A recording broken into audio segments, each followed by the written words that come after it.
엄마가 평생 새벽마다 일어나서 모은 돈으로 여행 잘 다녀오셨어요? 인천공항 입국장, 명품 쇼핑백을 양손에 든 시어머니 미숙이가 활짝 웃으며 게이트를 나왔습니다.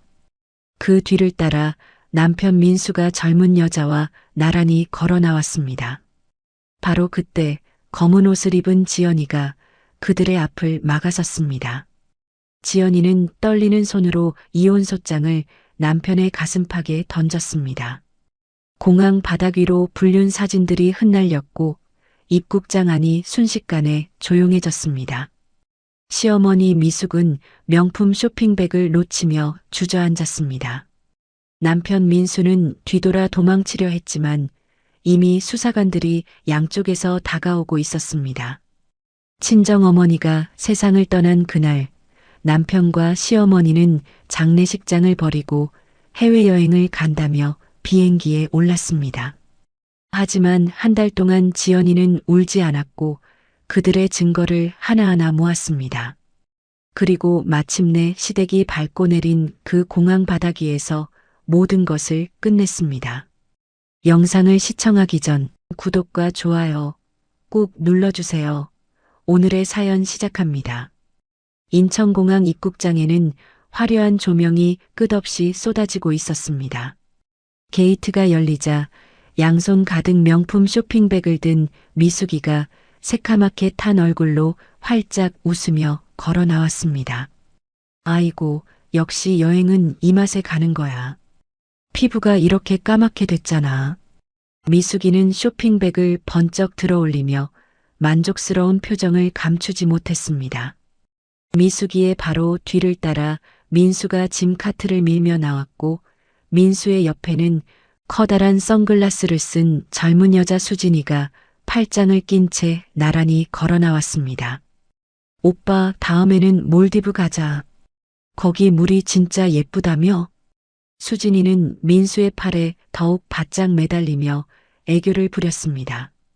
민수는 수진이를 향해 슬쩍 웃어 보이며 고개를 끄덕였습니다. 알았어, 알았어. 다음엔 더 좋은 데 가자. 세 사람은 마치 오래된 가족처럼 웃고 떠들며 입국장을 빠져나오고 있었습니다. 그런데 민수의 발걸음이 갑자기 뚝 멈추었습니다. 입국장 출구 한가운데 검은색 옷을 단정하게 차려입은 지연이가 서늘한 표정으로 서 있었습니다. 민수는 쏘스라치게 놀라 밀고 있던 카트를 놓쳐버렸고 카트가 바닥에 쓰러지며 쇼핑백들이 와르르 쏟아졌습니다. 지연아? 너 왜 여기 있어? 민수의 목소리가 눈에 띄게 떨렸습니다. 지연이는 한마디도 하지 않았습니다. 떨리는 손을 애써 감춘 채 품 안에서 두툼한 봉투를 꺼내더니 민수 앞 바닥에 거칠게 내던졌습니다. 봉투 안에서 쏟아져 나온 것은 이혼소장 사본과 민수와 수진이가 다정하게 찍은 사진 수십 장이었습니다.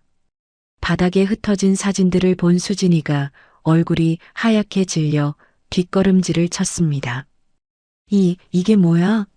민수는 사색이 되어 허둥지둥 바닥에 사진들을 주워 담으려 했지만 지연이 옆에 대기하고 있던 수사관 두 사람이 다가와 민수의 양팔을 붙잡았습니다.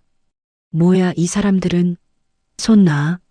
민수가 발버둥을 쳤지만 수사관들은 꿈쩍도 하지 않았습니다. 미숙이는 갑작스러운 상황에 쇼핑백을 바닥에 떨어뜨리며 비명을 질렀습니다. 아니, 이게 무슨 짓이야? 내 아들한테 왜 이래? 미숙이는 수사관들에게 달려들어 민수의 팔을 붙잡으려 했지만 또 다른 수사관이 미숙이를 조용히 제지했습니다. 지연이는 그제서야 입을 열었습니다. 내 어머니 돈으로 바람피운 더러운 대가를 치를 시간이야.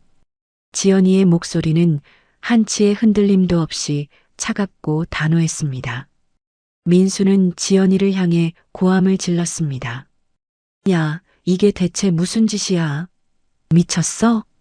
지연이는 고함에도 눈 하나 깜짝하지 않았습니다. 바닥에 주저앉아 오열하는 미숙이를 차가운 비웃음으로 내려다보던 지연이의 눈앞에 한 달 전 어머니의 빈소에서 흘렸던 피눈물이 스쳐 지나갔습니다. 지연이는 입술을 꽉 깨물었습니다. 한 달 전이었습니다.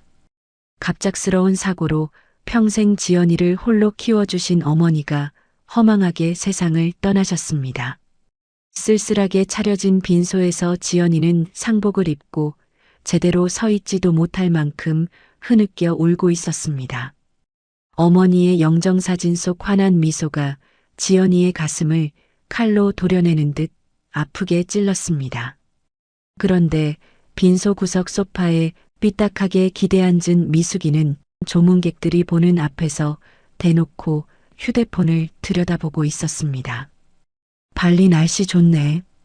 비키니 하나 더 챙겨야겠다. 미숙이는 혼잣말을 중얼거리며 화면을 넘기고 있었습니다. 지연이는 시어머니의 모습이 눈에 들어왔지만 차마 따질 기력조차 없었습니다. 어머니의 입관식조차 끝나지 않은 깊은 밤이었습니다. 미숙이가 갑자기 자리에서 벌떡 일어나더니 가져온 짐을 챙기기 시작했습니다. 아이고, 장례식장 공기가 탁해서 그런지 관절이 쑤셔서 못 있겠다. 나 먼저 갈게. 지연이는 다급하게 미숙이 앞을 막아섰습니다. 어머니, 제발 내일 아침 발인만이라도 지켜주세요. 우리 엄마 마지막 가시는 길인데요. 지연이의 눈에서 눈물이 뚝뚝 떨어졌습니다. 미숙이는 지연이의 손을 매몰차게 뿌리쳤습니다. 산 사람은 살아야 하지 않겠어? 죽은 사람한테 매달려봤자 뭐가 달라지는 건데. 지연이는 미숙이의 옷자락을 필사적으로 붙잡았습니다. 어머니, 한 번만요. 딱 내일 아침까지만요. 곁에 있던 민수가 짜증 가득한 표정으로 입을 열었습니다. 야, 그만 좀 해. 비행기 취소 수수료가 얼만 줄 알아? 괜히 난리 치지 말고 혼자 잘 치러. 민수는 지연이를 거들떠보지도 않고 미숙이의 캐리어를 대신 끌며 서둘러 장례식장을 빠져나갔습니다. 지연이의 손에는 미숙이의 옷자락에서 뜯겨져 나온 실오라기만 남아 있었습니다. 텅 빈 장례식장에 홀로 남겨진 지연이는 어머니의 영정사진을 부여안고 가슴을 치며 밤새 통곡했습니다. 엄마, 미안해요. 나 때문에 마지막 가시는 길에 이렇게 외롭게 보내드려서 정말 미안해요. 지연이의 울음소리가 텅 빈 장례식장 안에서 메아리처럼 울려 퍼졌습니다. 남편과 시어머니에 대한 서러움이 뼛속까지 사무쳤지만 지연이는 이를 악물고 어머니의 영정사진을 꼭 껴안았습니다. 창밖으로 차가운 새벽빛이 번지기 시작했고 지연이는 부어오른 눈을 간신히 뜬 채 어머니의 마지막 길을 홀로 준비하기 시작했습니다. 지연이는 홀로 어머니의 발인을 치렀습니다. 관을 실은 차가 장지를 향해 떠날 때 지연이의 곁에는 아무도 없었습니다. 어머니를 화장장까지 모셔다 드리고 유골함을 가슴에 꼭 안은 채 납골당에 모신 뒤에야 지연이는 간신히 장례를 마칠 수 있었습니다. 그 뒤로 며칠간 지연이는 넋이 나간 사람처럼 멍하니 지냈습니다. 밥도 제대로 넘기지 못했고 잠도 이루지 못한 채 어머니의 빈자리만 하염없이 바라보았습니다. 며칠이 지나서야 지연이는 퉁퉁 부은 눈을 간신히 뜨고 어머니가 평생을 바쳐 일구어 놓은 낡은 식당으로 향했습니다. 식당 문을 열자 어머니의 짙은 된장찌개 냄새가 아직도 벽에 배어 있는 듯 했습니다. 엄마. 지연이는 나지막이 어머니를 불러보았지만 돌아오는 것은 텅 빈 식당의 정막뿐이었습니다. 지연이는 어머니의 짙은 채취가 남은 앞치마를 들어 올려 코에 대고 한참을 눈물지었습니다. 엄마 냄새가 아직 나. 유품들을 하나씩 상자에 담기 시작했습니다. 어머니가 늘 쓰시던 국자, 때가 묻은 요리책, 달력 뒤에 빼곡하게 적어놓은 단골 손님 생일 목록까지 하나하나가 어머니의 손때가 묻은 소중한 것들이었습니다. 안방 정리를 하던 지연이는 장판 한쪽 귀퉁이가 살짝 들떠 있는 것을 발견했습니다. 이게 뭐지? 장판을 들춰보니 그 밑에 낡은 통장 여러 개가 깊숙이 숨겨져 있었습니다. 지연이는 통장들을 하나씩 꺼내어 먼지를 털어냈습니다. 엄마가 이런 걸 여기에 숨겨두셨네. 첫 번째 통장을 펼쳐 거래 내역을 찬찬히 살펴보던 지연이의 손가락이 어느 지점에서 뚝 멈추었습니다. 어머니가 노후 자금으로 평생 한 푼 두 푼 모아둔 대부분의 돈이 민수의 이름이 찍힌 계좌로 수차례에 걸쳐 빠져나가 있었습니다. 이게 뭐야? 왜 민수 이름이 여기 있어? 지연이의 손이 파르르 떨리기 시작했습니다. 나머지 통장들도 확인해 보았지만 결과는 마찬가지였습니다. 어머니가 수십 년간 새벽부터 밤늦게까지 식당에서 뼈 빠지게 일해 모은 돈이 깜쪽같이 사라져 있었습니다. 아니, 이게 말이 돼? 엄마 돈이 왜 민수한테 가 있는 거야? 지연이는 당장이라도 민수에게 전화를 걸고 싶었지만 간신히 참았습니다. 먼저 정확한 사실을 확인해야 했습니다. 다음 날 아침 지연이는 은행 문이 열리자마자 찾아갔습니다. 어머니의 사망 확인서와 가족관계 증명서를 창구에 제출하고 상속인 자격으로 거래 내역을 상세히 조회했습니다. 은행 직원이 서류를 뽑아 내밀었고 지연이는 한 장 한 장 꼼꼼히 들여다보았습니다. 눈앞이 캄캄해졌습니다. 민수는 사업에 필요한 서류라며 어머니를 속여 인감증명서를 발급받게 한 뒤 어머니의 도장까지 몰래 챙겨 어머니의 재산을 담보로 거액의 대출까지 받아둔 상태였습니다. 아, 지연이는 은행 의자에 털썩 주저앉았습니다. 우리 엄마가 평생 허리 한번 못 펴고 번 돈을. 치밀어 오르는 배신감에 숨이 막혔습니다. 머릿속이 하얘지는 것 같았지만 지연이는 이를 악물고 은행을 나섰습니다. 서둘러 집으로 돌아온 지연이는 곧장 민수의 서재로 향했습니다. 민수가 해외에 있는 지금이 유일한 기회였습니다. 책상 서랍을 하나씩 열어보았고 서랍 안쪽 깊숙한 공간에서 민수가 몰래 숨겨둔 휴대폰 한 대를 찾아냈습니다. 이건 뭐지? 휴대폰이 왜 여기 있어? 지연이는 떨리는 손으로 민수가 자주 쓰는 생년월일 조합을 넣어보았습니다. 허망하게도 잠금이 바로 풀렸습니다. 사진첩을 여는 순간 지연이는 심장이 몸 밖으로 튀어나올 듯한 충격에 휩싸였습니다. 사진첩 안에는 민수가 젊은 여자와 다정하게 찍은 사진들이 끝도 없이 채워져 있었습니다. 그 여자에게 수백만 원짜리 명품 가방을 사주고 영수증까지 사진으로 찍어둔 기록이 빼곡했습니다. 이게 뭐야? 이 여자가 누구야? 지연이의 손가락이 멈출 수 없이 사진을 넘겼습니다. 심지어 민수는 이번 가족여행에 미숙이를 방패막이 삼아 이 여자를 교묘하게 동행시켰고 세 사람이 최고급 호텔에서 샴페인을 터뜨리며 웃고 있는 동영상까지 발견되었습니다.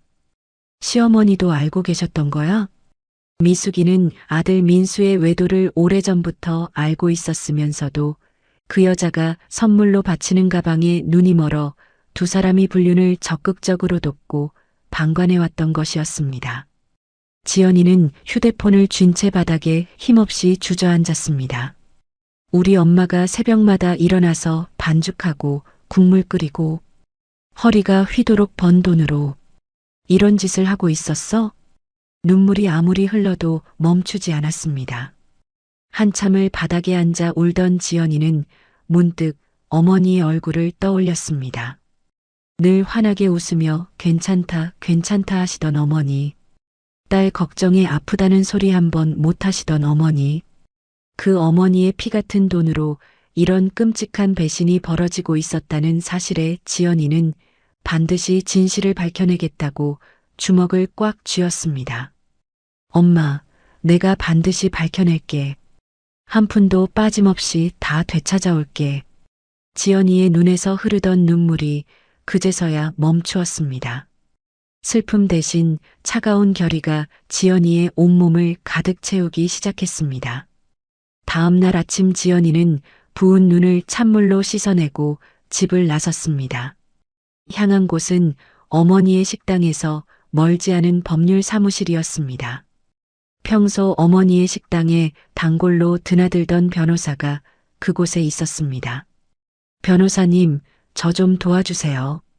지연이는 사무실 문을 열자마자 참았던 울음이 터져 나왔습니다.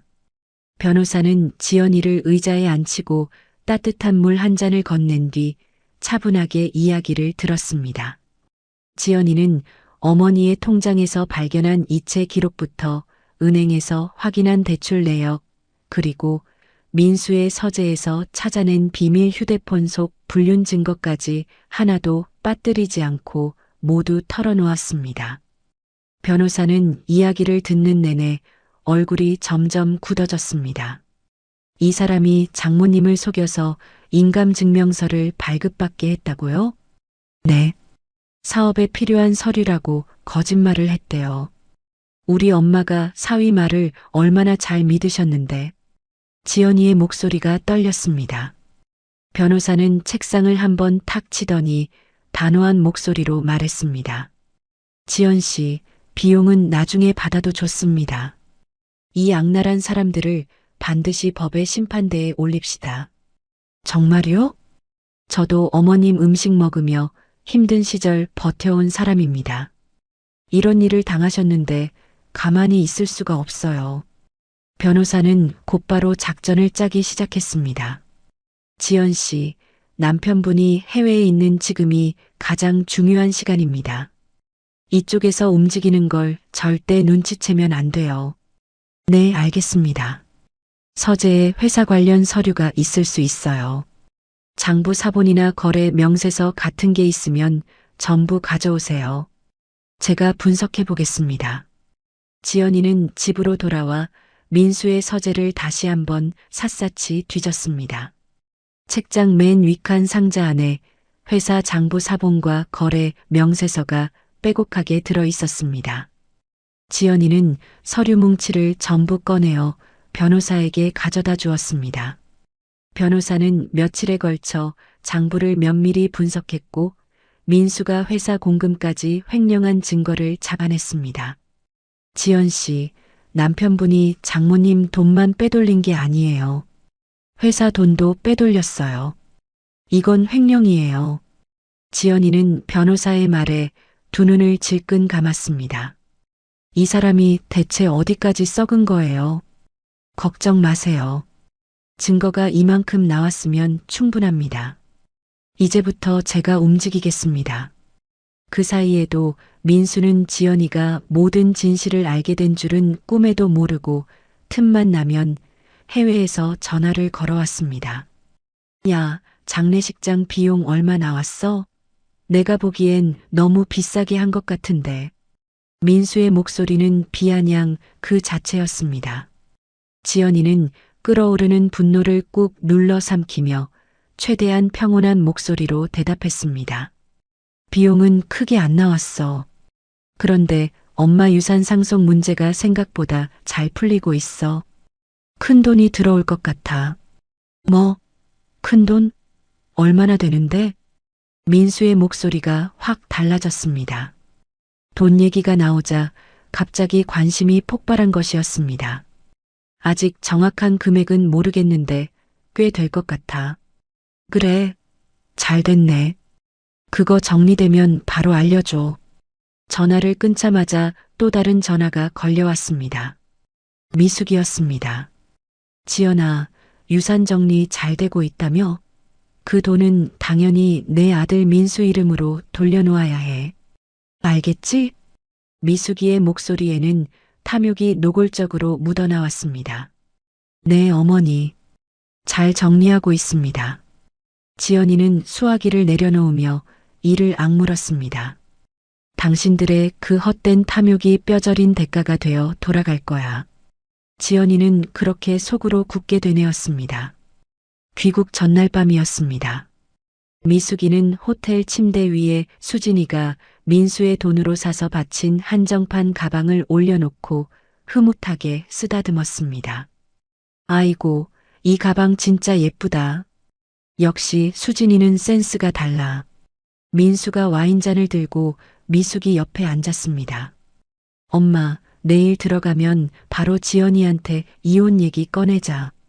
유산 정리 끝나면 그 돈 받고 깔끔하게 내보내는 거야. 미숙이는 눈을 반짝이며 고개를 끄덕였습니다. 그럼 그래야지. 수진이를 새 식구로 들여야지. 이 좋은 며느리를 언제까지 밖에 세워두겠어. 미숙이는 민수와 와인잔을 부딪히며 내일을 기대하는 표정을 감추지 못했습니다. 바로 그 시각 지연이는 거실 한가운데 어머니의 영정사진을 반듯하게 올려놓고 두 손을 모으고 있었습니다. 엄마, 내일이면 다 끝나. 이 악연을 내 손으로 끊어낼게. 지켜봐줘. 지연이는 간절하게 기도를 마친 뒤 자리에서 일어났습니다. 그 사이 변호사는 이미 수사기관에 민수의 횡령 및 대출 사기에 대한 고발장을 정식으로 접수해둔 상태였습니다. 수사관들은 변호사가 넘긴 증거를 면밀히 검토한 끝에 검찰을 통해 민수의 귀국일에 맞춰법원으로부터 체포영장을 발부받았습니다. 만반의 준비를 마친 수사관들은 민수의 귀국 항공편 시간을 확인하고 공항으로 출동할 채비를 마쳤습니다. 지연이는 방불을 끄고 어둠 속에서 천장을 올려다보았습니다. 떨리는 손을 꽉 쥐었다 폈다를 반복하며 내일 아침을 기다렸습니다. 긴 밤이었습니다. 동이 트기도 전에 지연이는 눈을 떴습니다. 사실 밤새 한숨도 자지 못했습니다. 지연이는 세수를 하고 검은색 옷을 단정하게 차려입었습니다. 거울 앞에 서서 부어오른 눈을 들여다보다가 어머니의 영정사진 앞에 잠시 멈추어 섰습니다. 엄마, 다녀올게. 지연이는 나지막이 인사를 건넨 뒤 집을 나섰습니다. 인천공항 입국장에 도착하니 변호사가 이미 도착해 있었습니다. 변호사는 두툼한 서류 가방을 옆구리에 끼고 게이트 옆에 자리를 잡고 서 있었습니다. 지연 씨, 괜찮으시죠? 네, 괜찮습니다. 지연이의 목소리는 담담했지만 꽉 쥔 주먹 안에는 땀이 흥건했습니다. 수사관들도 사복 차림으로 입국장 곳곳에 자연스럽게 흩어져 대기하고 있었습니다. 지연이는 수사관들의 뒤쪽에 서서 굳은 표정으로 게이트만 응시했습니다. 시간이 한없이 느리게 흘렀습니다. 전광판에 민수가 탄 비행기의 도착 안내가 떴습니다. 지연이의 심장이 빠르게 뛰기 시작했습니다. 10분이 지나고 20분이 지났습니다. 마침내 게이트 문이 열렸습니다. 휴양지의 뜨거운 태양 아래서 새카맣게 탄 미숙이가 가장 먼저 모습을 드러냈습니다. 양손 가득 명품 쇼핑백을 들고 활짝 웃고 있었습니다. 미숙이의 뒤를 따라 민수가 짐 카트를 밀며 나왔고 민수의 옆에는 수진이가 선글라스를 낀 채 팔짱을 끼고 나란히 걸어 나왔습니다. 지연이는 세 사람의 모습을 보는 순간 온몸의 피가 거꾸로 치솟는 것 같았습니다. 어머니의 피 같은 돈으로 저렇게 웃고 떠들며 돌아오다니. 이를 악물고 제자리에 버텨 섰습니다. 민수는 인파 속에서 검은색 옷을 입고 서 있는 지연이를 발견했습니다. 반가움이 아닌 짜증 섞인 표정이 얼굴에 떠올랐습니다. 뭐야, 왜 나와 있어? 집에 있지. 민수가 귀찮다는 듯 다가왔습니다. 미숙이는 지연이를 위아래로 훑어보더니 뻔뻔하게 손바닥부터 내밀었습니다. 지연아, 장례 치르느라 수고했다. 유산 정리한 서류는 다 가져온 거지? 지연이는 미숙이의 손을 차갑게 쳐냈습니다. 미숙이가 눈을 휘둥그레 떴습니다. 뭐야, 이게 무슨... 지연이는 한마디도 하지 않고 품에서 서류 봉투를 꺼내들었습니다. 그리고 이혼소장, 사본과 불륜사진 수십 장을 공항 바닥에 거칠게 흩뿌렸습니다. 사진들이 바닥 위로 흩날렸습니다. 민수와 수진이가 호텔에서 다정하게 껴안고 찍은 사진, 명품 매장 앞에서 웃고 있는 사진, 수영장에서 함께 샴페인을 든 사진, 한 장 한 장이 칼날처럼 바닥에 박혔습니다. 공항 보안 요원들이 상황을 감지하고 다가왔지만 수사관들이 신분을 밝히고 상황을 설명하자 한 발 물러서서 지켜보았습니다. 수진이는 바닥에 나뒹구는 자신의 사진을 보고 얼굴이 하얗게 질렸습니다. 오, 오빠, 이게 뭐야? 수진이가 뒷걸음질을 쳤습니다. 민수는 사색이 되어 허둥지둥 사진을 주워 담으려 했습니다. 야, 이게 대체 무슨 짓이야? 민수가 지연이를 향해 고함을 질렀습니다. 지연이는 조금의 흔들림도 없는 차가운 눈빛으로 민수를 똑바로 노려보았습니다. 내 어머니 돈으로 바람피운 더러운 대가를 치를 시간이야. 민수의 얼굴이 일그러졌습니다. 뭐, 너 지금 무슨 소리를? 말이 끝나기도 전에 변호사가 앞으로 나섰습니다. 변호사는 수진이 앞에 서류 한 장을 내밀었습니다. 수진 씨, 이건 이미 법원에 접수된 상간녀 손해배상 청구 소송 사본입니다. 수진이는 서류를 받아든 손이 사시나무처럼 떨렸습니다.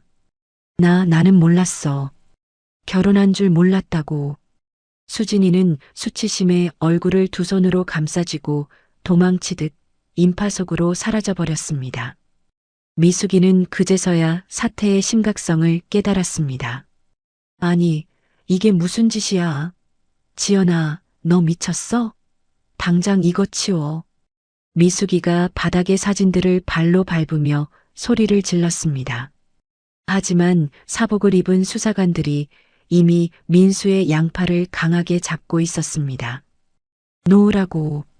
이 사람들이 누군데 내 아들을 건드려. 미숙이가 수사관들에게 달려들었지만 수사관 한 명이 조용히 제지했습니다. 수사관은 민수에게 권리를 명확하게 고지했습니다. 횡령 및 사기 혐의로 체포합니다. 당신에게는 묵비권과 변호인의 조력을 받을 권리가 있습니다. 민수의 뒤로 돌린 두 팔에 차가운 수갑이 걸렸습니다.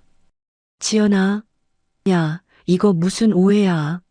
내 말 좀 들어봐. 민수가 발버둥을 치며 소리를 질렀지만 지연이는 눈길 한 번 주지 않았습니다. 미숙이는 그 자리에 주저앉아 두 다리를 뻗은 채 오열했습니다. 아이고, 내 아들. 내 아들이 뭘 잘못했다고 이러는 거야. 명품 쇼핑백으로 가득했던 화려한 여행은 경찰서 유치장행으로 끝을 맺었습니다. 수사관들이 민수를 데리고 입국장을 빠져나가자 미숙이는 바닥에 엎드려 대성통곡했습니다. 지연이는 바닥에 흩어진 사진들 사이에 서서 미숙이를 내려다보았습니다. 어머니의 발인 날 밤 장례식장을 빠져나가던 미숙이의 뒷모습이 떠올랐습니다. 산 사람은 살아야 한다며 며느리의 손을 뿌리치던 그 매몰찬 뒷모습이.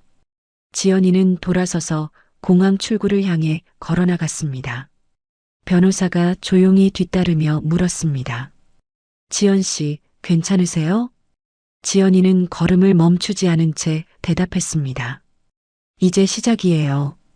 공항에서 민수가 수갑을 차고 끌려가는 모습을 지켜보던 사람들의 수군거림이 제 가시기도전이었습니다.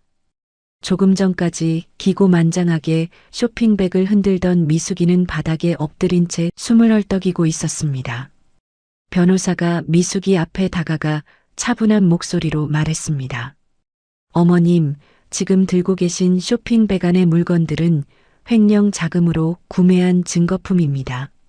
조만간 경찰이 압수할 겁니다. 미숙이는 고개를 번쩍 들었습니다. 뭐, 이게 무슨 소리야? 이건 내 아들이 사준 거라고. 그 돈이 어디서 나온 건지 곧 밝혀질 겁니다. 변호사는 그 말만 남기고 지연이를 따라 공항을 나섰습니다. 미숙이는 쇼핑백을 끌어안은 채 바닥에서 일어나지 못했습니다. 민수가 경찰서로 압송된 그 시각, 변호사는 이미 법원에 민수 명의의 아파트와 모든 은행 계좌에 대한 가압류를 신청해둔 상태였습니다. 횡령 증거와 통장 이체 기록을 토대로 미리 준비해둔 것이었습니다. 재산을 빼돌릴 길은 완벽하게 차단되었습니다. 경찰서 취조실에서 민수는 책상 위에 놓인 자신의 횡령 장부와 통장 이체 기록을 확인했습니다. 수사관이 서류를 한 장씩 넘길 때마다 민수의 얼굴에서 핏기가 빠져나갔습니다. 이건 제가. 민수는 말을 잇지 못했습니다. 선임된 변호사가 도착해 민수와 마주 앉았습니다. 솔직히 말씀드리면 이 증거들 앞에서 부인하시기 어렵습니다. 자백하시고 선처를 구하시는 게 낫습니다. 민수는 한참 동안 고개를 숙이고 있다가 결국 입을 열었습니다. 다 제가 한 짓 맞습니다.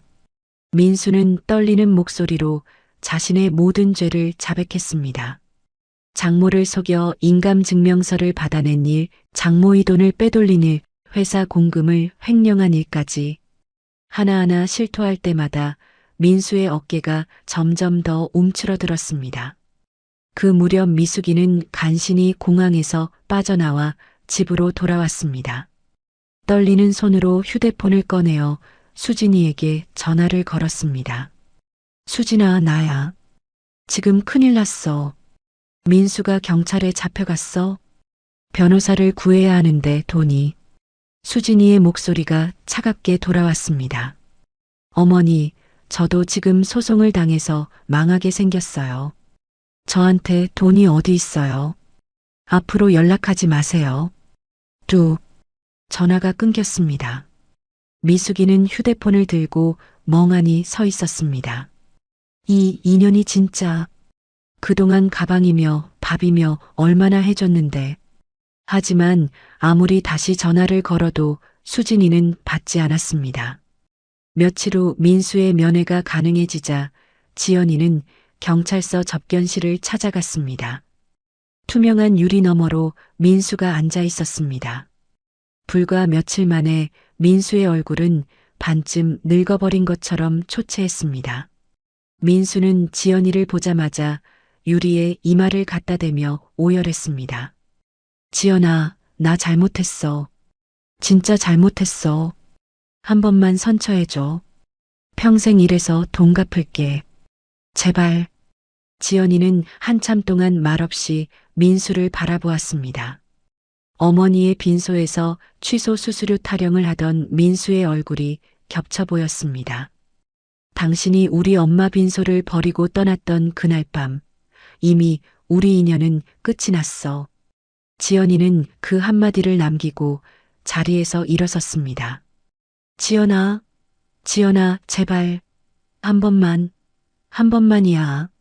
민수의 울부짖음이 접견실 벽에 부딪혀 메아리 쳤지만 지연이는 뒤돌아보지 않았습니다. 접견실 문을 나서는 지연이의 눈에는 눈물 한 방울 맺혀 있지 않았습니다. 이혼 소송과 형사 재판이 나란히 진행되었습니다. 민수가 법정에서 모든 잘못을 인정하며 다투지 않았기에 반년 만에 가정법원에서 이혼 재판이 열렸습니다. 지연이는 변호사가 준비한 완벽한 증거들 덕분에 민수의 잘못을 전적으로 인정받아 막대한 위자료와 재산분할 승소 판결을 받아냈습니다. 법정을 나서는 지연이에게 변호사가 말했습니다. 지연 씨, 수고하셨습니다. 이제 남은 건 집행뿐입니다. 감사합니다, 변호사님. 여기까지 오는데 변호사님 아니었으면 못 왔을 거예요. 어머님 때문이라도 끝까지 가야죠. 판결이 확정된 후 법원의 집행관들은 미숙이가 살고 있는 아파트에 들이닥쳤습니다. 집행관들이 현관문을 열고 들어서자 미숙이는 거실에서 텔레비전을 보다가 화들짝 놀라 벌떡 일어났습니다. 뭐야? 누구세요? 남의 집에 왜 들어와? 법원 집행관입니다. 판결에 따른 재산 압류를 집행하겠습니다. 집행관들은 거실장 위에 놓인 비싼 가방들, 고급 가구, 전자제품 하나하나에 붉은색 압류 딱지를 붙여나갔습니다. 미숙이는 자신이 아끼던 명품 가방을 끌어안으며 발버둥을 쳤습니다. 이건 내 거야. 내 아들이 사준 거라고. 손대지 마. 어머님, 법원 명령입니다. 협조해 주세요. 미숙이의 손에서 가방이 하나씩 떼어져 나갔습니다. 거실이며 안방이며 미숙이가 자랑스럽게 모아두었던 물건들 위로 붉은색 딱지가 빼곡하게 붙었습니다. 그로부터 몇 달 후 아파트가 경매에 넘어갔습니다. 낙찰자가 정해지고 명도 기한이 다가오자 미숙이는 더 이상 머물 곳을 잃었습니다. 평생 남들 위해 군림하며 부잣집 사모님 행세를 하던 과거가 무색하게 미숙이는 짐가방 하나만 달랑 든 채 아파트 현관문을 나섰습니다. 엘리베이터 문이 닫히는 순간 미숙이는 주저앉아 소리 없이 울었습니다. 화려했던 삶이 한순간에 무너져 내렸습니다. 아들은 감옥에 가고 살던 집에서 쫓겨난 미숙이는 갈 곳이 없었습니다. 친척이라고는 등을 돌린 지 오래였고 연락할 사람도 남아있지 않았습니다. 짐가방 하나를 끌고 길거리를 헤매던 미숙이는 결국 한여름 뙤약볕 아래 길가에 쓰러지고 말았습니다. 지나가던 행인이 119에 신고했고 미숙이는 인근 병원 응급실로 실려갔습니다. 응급실 침대 위에서 눈을 뜬 미숙이는 링거줄이 꽂힌 자신의 손을 멍하니 내려다보았습니다. 여기가 어디야? 간호사가 다가와 상태를 확인했습니다. 어머님, 탈수와 과로로 쓰러지셨어요. 당분간 안정을 취하셔야 합니다. 퇴원하려면 비용이 얼마나 되는 거야? 보호자분이 오시면 상담해 드릴게요. 보호자. 미숙이는 쓴웃음을 지었습니다. 보호자라고 할 사람이 이 세상에 남아있지 않았습니다. 미숙이는 떨리는 손으로 예전 휴대폰을 꺼내 연락처를 뒤졌습니다. 수진이 번호를 눌러보았지만 이미 차단되어 있었습니다. 한참을 망설이다가 미숙이의 손가락은 결국 지연이의 번호 위에 멈추었습니다. 이것밖에 방법이 없어. 전화벨이 울렸습니다. 한참 만에 지연이가 전화를 받았습니다. 여보세요. 지연아, 나야. 시어머니. 지연이의 목소리가 차갑게 굳었습니다. 무슨 일이세요? 미숙이는 억지로 목소리를 떨며 말했습니다. 지연아, 내가 병원에 실려왔어. 늙은이가 길에서 쓰러졌는데 병원비가 없어. 이러다가 쫓겨나겠어. 제발 한 번만 와줘. 지연이는 한동안 아무 말이 없었습니다. 수화기 너머로 미숙이의 거친 숨소리만 들려왔습니다. 제발 물 한 모금이라도. 지연이는 전화를 끊고 한참 동안 창밖을 바라보았습니다. 마음 한구석에서 묘한 측은지심이 피어오르는 것을 느꼈습니다. 아무리 원수 같은 사람이라도 쓰러져 누워있다는 말을 듣고 모른 척하기란 쉽지 않았습니다. 지연이는 이내 눈물을 닦으며 마음을 독하게 다잡았습니다. 그럼에도 사람이 쓰러졌다는 말을 끝내 외면하지 못하고 지연이는 무거운 발걸음으로 병원을 찾아갔습니다. 병실 문을 열고 들어서자 미숙이가 침대에 누워 있었습니다. 불과 몇 달 전만 해도 명품 옷을 차려입고 거들먹거리던 사람이 맞나 싶을 만큼 미숙이는 초라하게 변해 있었습니다. 머리카락은 헝클어져 있었고 볼은 쑥 들어가 광대뼈가 튀어나와 있었습니다. 미숙이는 지연이를 보자마자 링거를 꽂은 손으로 지연이의 옷자락을 덥석 붙잡았습니다. 지연아, 왔구나. 고맙다, 고마워. 미숙이의 눈에서 눈물이 줄줄 흘러내렸습니다. 내가 잘못했어. 내가 다 잘못한 거야. 제발 합의서에 도장 한 번만 찍어다오. 그러면 민수가 빨리 나올 수 있잖아. 지연이는 미숙이의 손을 내려다보았습니다. 앙상하게 마른 손에 링거 바늘이 꽂혀 있었습니다. 지연이는 아무 말 없이 미숙이의 옆에 서서 창밖을 바라보았습니다. 그때 병실 문이 열리며 지연이의 먼 친척 고모가 들어왔습니다. 지연아, 나왔어. 고모는 미숙이의 상태를 보더니 지연이를 복도로 불러냈습니다. 지연아, 내가 이런 말하면 안 되는 줄 알지만 그래도 한때 가족이었던 사람인데 저렇게 길거리에 나앉게 하는 건 좀 너무한 거 아니니? 고모, 나도 자세한 사정은 모르지만 사람이 저렇게 됐는데 좀 봐주면 안 되겠니?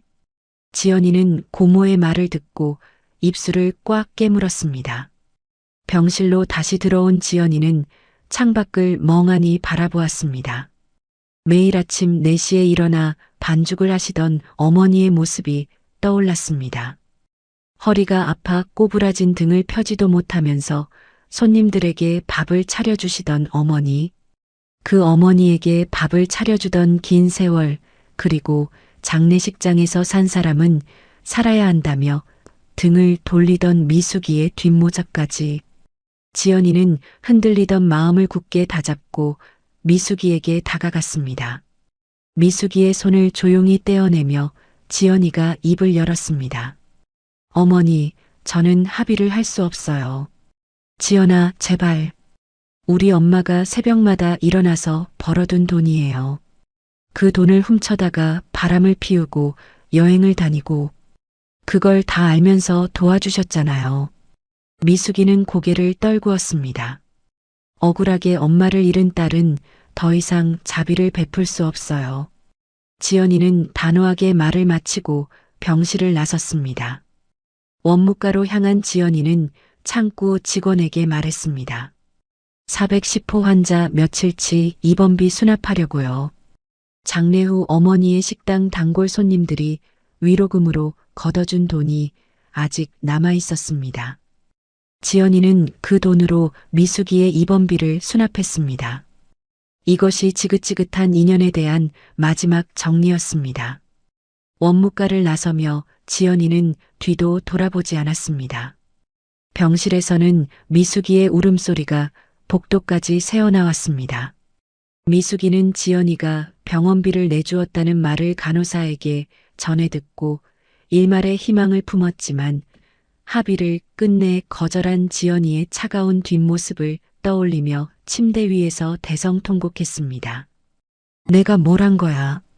내가 대체 뭘 한 거야? 미숙이의 통곡이 텅 빈 병실 안을 가득 채웠습니다. 지연이는 병원 정문을 나서며 차가운 바람을 맞았습니다. 고든 걸음으로 앞만 보며 걸어나가는 지연이의 뒷모습 위로 늦가을 바람이 세차게 불어왔습니다. 미숙이의 입원비를 마지막으로 정리한 후 계절이 한 차례 바뀌었습니다. 나뭇잎이 떨어지고 찬바람이 불어오던 어느 날 형사재판이 마무리되었습니다. 법정에 선 민수는 고개를 떨구고 한마디도 하지 못했습니다. 판사가 선고문을 읽어내려갔습니다. 피고인은 횡령 및 대출 사기 혐의 모두 유죄로 인정되어 징역 3년을 선고합니다. 민수의 무릎이 꺾이듯 주저앉았습니다. 법정 방청석 한쪽에 앉아있던 지연이는 판결을 듣고도 표정 하나 변하지 않았습니다. 옆에 앉은 변호사가 조용히 말했습니다. 끝났습니다, 지연 씨. 네, 끝났네요. 지연이는 나지막이 대답하고 법정을 나섰습니다. 민수는 그 길로 차가운 교도소에 정식으로 수감되었습니다. 좁고 어두운 감방 안에서 민수의 하루하루가 시작되었습니다. 매일 아침 6시에 기상해서 고된 일과를 소화하고 저녁이면 딱딱한 바닥에 누워 천장만 바라보았습니다. 그때마다 지연이가 차려주던 따뜻한 밥상이 눈앞에 아른거렸습니다. 김이 모락모락 나는 된장찌개, 노릇하게 구운 생선, 갓 지은 쌀밥. 아무렇지 않게 받아먹던 그 밥상이 얼마나 소중한 것이었는지 이제서야 뼛속까지 사무쳤습니다. 내가 진짜 바보였어. 민수는 매일 밤 이불을 뒤집어 쓰고 후회의 눈물을 흘렸습니다. 수진이에게 연락을 해보았지만 편지를 보내도 답장은 오지 않았습니다. 면회 신청을 넣어도 수진이는 코빼기도 비치지 않았습니다. 그 여자한테 얼마를 퍼줬는데. 민수는 씁쓸하게 웃었습니다. 돈이 있을 때는 오빠 오빠 하며 매달리더니 감옥에 들어오니 칼같이 끊어버린 것이었습니다. 어느 날 교도소 우편함에 낡은 봉투 하나가 도착했습니다. 미숙이가 보낸 편지였습니다. 민수는 떨리는 손으로 편지를 펼쳤습니다. 구겨진 편지지 위에 삐뚤빼뚤한 글씨가 적혀 있었습니다. 민수야, 엄마다. 아파트에서 나와야 했다. 지금은 달동네 고시원에서 지내고 있다. 방이 너무 좁아서 짐을 다 못 넣었다. 낮에는 폐지를 줍고 저녁에는 근처 식당에서 설거지를 한다. 괜찮으니까 걱정하지 마라. 건강하게 있어. 민수는 편지를 읽다가 고개를 떨구었습니다. 엄마가 폐지를 주어? 눈앞이 흐려졌습니다. 명품 옷을 차려입고 백화점을 누비시던 어머니가 이제 달동네에서 폐지를 줍고 있다니. 민수는 편지를 가슴에 꼭 안고 간방 구석에서 소리 없이 울었습니다. 그 무렵 미숙이는 편지에 쓴 것처럼 달동네의 비좁은 고시원 단칸방에서 지내고 있었습니다. 방은 겨우 사람 하나 누울 만한 크기였고 벽에는 곰팡이가 피어 있었습니다. 매일 새벽 미숙이는 리어카를 끌고 골목을 돌아다니며 폐지를 주었고 저녁이면 인근 식당 주방에서 설거지를 하며 하루 끼니를 때웠습니다. 화려한 외출복 대신 때 묻은 헌옷을 입고 리어카를 끌던 미숙이는 어느 날 길거리 가게 앞을 지나다가 텔레비전에서 흘러나오는 해외여행 광고를 보고 발걸음을 멈추었습니다. 푸른 바다와 하얀 모래사장이 화면에 펼쳐졌습니다. 불과 몇 달 전 자신이 밟았던 바로 그 모래사장이었습니다. 내가 미쳤었지. 그때 그 여행만 안 갔어도. 미숙이는 리어카 손잡이를 붙잡고 한참을 서 있었습니다. 며느리의 어머니 발인 날 밤 장례식장을 빠져나가던 자신의 모습이 떠올랐습니다. 산 사람은 살아야 한다며 며느리의 손을 뿌리치던 그 순간이 그때 내가 왜 그랬을까? 미숙이는 고개를 떨구고 다시 리어카를 끌기 시작했습니다. 한편 지연이는 변호사의 도움을 받아 모든 법적 절차를 마무리하고 있었습니다. 민수로부터 받아낸 위자료와 강제 집행한 아파트 매각 대금을 모두 회수했습니다. 아파트 매각 대금이 민수가 빼돌린 금액을 충분히 웃돌았기에 잃어버렸던 어머니의 돈을 거의 전액 되찾을 수 있었습니다. 변호사 사무실에서 최종 정산 서류에 도장을 찍으며 변호사가 말했습니다. 지연 씨, 어머님 돈 거의 다 돌려받으셨습니다. 고생 많으셨어요. 변호사님 덕분이에요. 정말 감사합니다. 저는 당연한 일을 한 겁니다. 이제 지연 씨 차례예요. 본인의 삶을 사세요. 지연이는 변호사의 말에 고개를 끄덕이며 작게 웃었습니다. 오랜만에 짓는 웃음이었습니다. 모든 법적 절차가 깨끗하게 마무리된 날 지연이는 교도소를 찾아갔습니다. 민수가 면회 허가 명단에 지연이의 이름을 올려두었기에 면회가 가능했습니다. 투명한 유리 가림막 너머로 훌쩍 늙어버린 민수가 앉아 있었습니다. 불과 반년 전의 모습과는 딴 사람 같았습니다.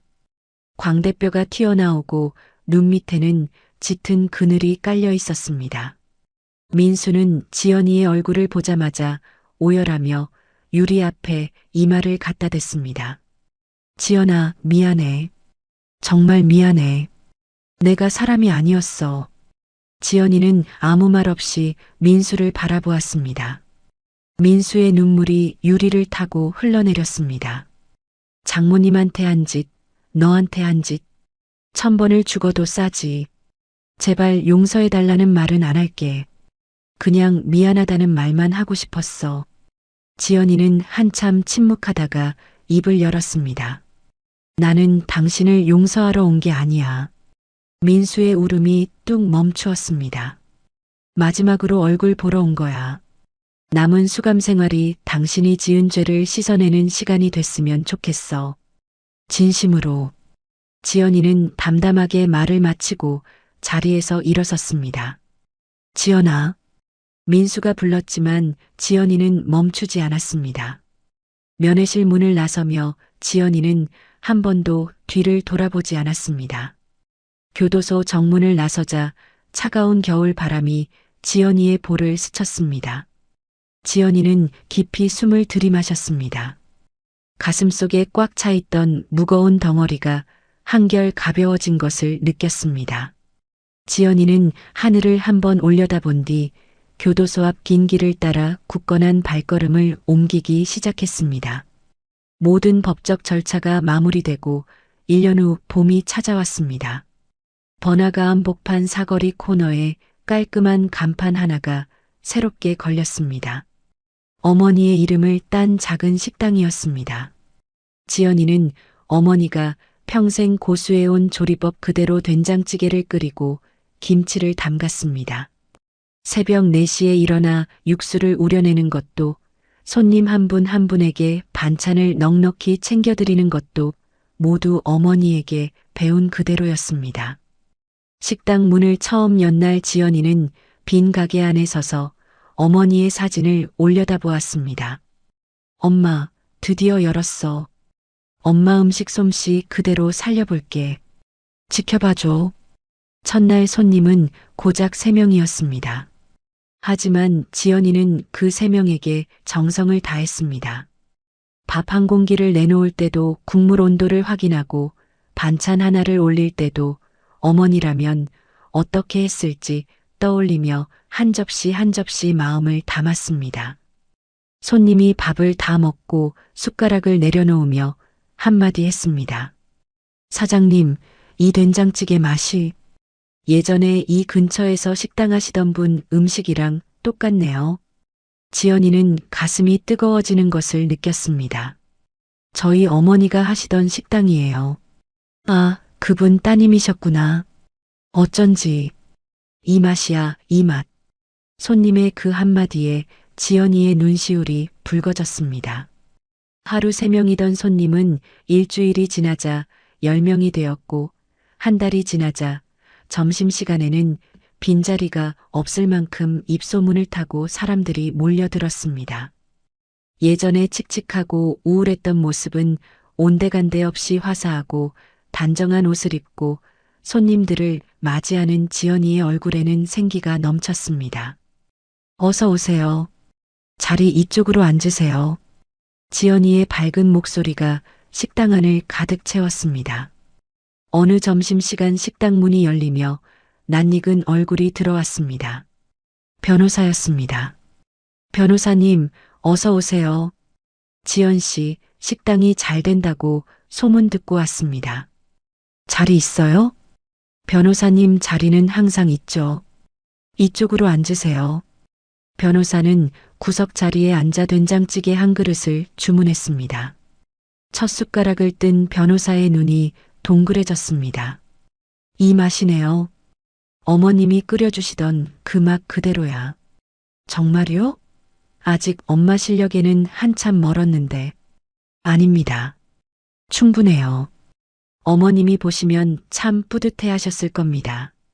지연이는 고개를 살짝 숙이며 눈물을 훔쳤습니다. 감사합니다, 변호사님. 변호사님 아니었으면 이 식당 문도 못 열었을 거예요. 저는 옆에서 도운 것뿐이에요. 다 지연 씨가 해낸 겁니다. 변호사는 밥을 다 먹고 나가며 말했습니다. 저 단골하겠습니다. 앞으로 자주 올게요. 네, 꼭 자주 오세요. 지연이는 환하게 웃으며 변호사를 배웅했습니다. 식당 한쪽 벽면에는 환하게 웃고 있는 어머니의 사진이 걸려 있었습니다.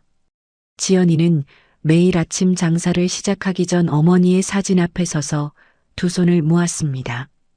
엄마, 오늘도 잘해볼게. 엄마가 가르쳐준 대로. 그것이 지연이의 하루를 시작하는 작은 의식이었습니다. 어느 주말 장사를 마친 지연이는 꽃집에 들러 예쁜 꽃다발을 한가득 안고 어머니가 모셔진 납골당을 찾아갔습니다. 어머니의 유골함 앞에 꽃다발을 올려놓고 무릎을 꿇었습니다. 엄마, 나왔어. 식당 아주 잘 되고 있어. 점심때는 자리가 없어서 손님들이 밖에서 줄을 서. 엄마 단골이었던 분들도 찾아와. 지연이는 잠깐 말을 멈추고 눈물을 훔쳤습니다. 엄마, 나 이제 괜찮아. 누구의 아내도 아니고 누구의 며느리도 아니고 그냥 지연이로 살려고. 엄마 딸 지연이. 그 이름 하나로 당당하게 살아갈게. 지연이는 한참 어머니 앞에 앉아 있다가 눈물을 닦고 자리에서 일어났습니다. 같은 시각 미숙이는 비가 새는 고시원 방바닥에 누워 있었습니다. 삭신이 쑤시는 고통에 몸을 이리저리 뒤척이다가 문득 예전 며느리가 끓여주던 따뜻한 된장찌개가 떠올랐습니다. 추운 겨울날 지연이가 뚝배기에 보글보글 끓여서 가져다 주던 그 된장찌개. 그때는 몰랐지. 그게 얼마나 따뜻한 건지. 미숙이는 얼룩진 이불을 끌어안고 뼈저린 눈물을 흘렸습니다. 같은 무렵 교도소 운동장을 걷던 민수 역시 빛바랜 옛 기억을 떠올리고 있었습니다. 퇴근하면 늘 따뜻한 밥상이 차려져 있던 집, 웃으며 맞아주던 지연이의 얼굴. 그 평범한 일상이 얼마나 소중한 것이었는지 이제는 뼛속까지 알 것 같았습니다. 민수는 운동장 한쪽 벤치에 앉아 하늘을 올려다보았습니다. 나는 그걸 걷어찼지. 민수는 중얼거리며 남은 형기를 묵묵히 버텨내고 있었습니다. 세월이 흐르며 각자가 뿌린 씨앗은 어김없이 열매가 되어 돌아왔고 그 무게는 고스란히 자신의 몫이었습니다. 납골당을 나선 지연이는 식당으로 돌아가는 길에 잠시 걸음을 멈추었습니다. 거리 위로 맑고 따스한 봄 햇살이 쏟아져 내리고 있었습니다. 지연이는 하늘을 올려다보며 깊이 숨을 들이마셨습니다. 바람에 벚꽃잎이 흩날렸고 어디선가 어머니의 환한 웃음소리가 들리는 것 같았습니다. 지연이는 작게 미소를 짓더니 다시 씩씩한 발걸음을 옮기기 시작했습니다. 따스한 봄 햇살이 지연이의 어깨 위로 포근하게 내려앉았습니다. 오늘의 이야기 어떻게 들으셨나요? 친정 어머니의 마지막 가시는 길조차 지켜주지 않고 해외여행을 떠난 시댁. 지연이는 무너지는 대신 증거를 모으고 법으로 맞서 싸웠습니다. 빼앗긴 어머니의 돈을 되찾고 배신한 남편과 깨끗하게 인연을 끊었습니다. 그리고 어머니의 음식 솜씨를 이어받아 자신만의 이름으로 당당하게 다시 일어섰습니다. 가장 깊은 슬픔 뒤에 가장 단단한 사람이 되는 법이라는 것을 지연이가 보여주었습니다. 이야기를 끝까지 들어주신 분이 계시다면 잘 들었다고 댓글 하나만 남겨주세요. 사연TV는 오늘 하루도 여러분의 마음에 사랑과 행복이 가득하길 바랍니다. 감사합니다.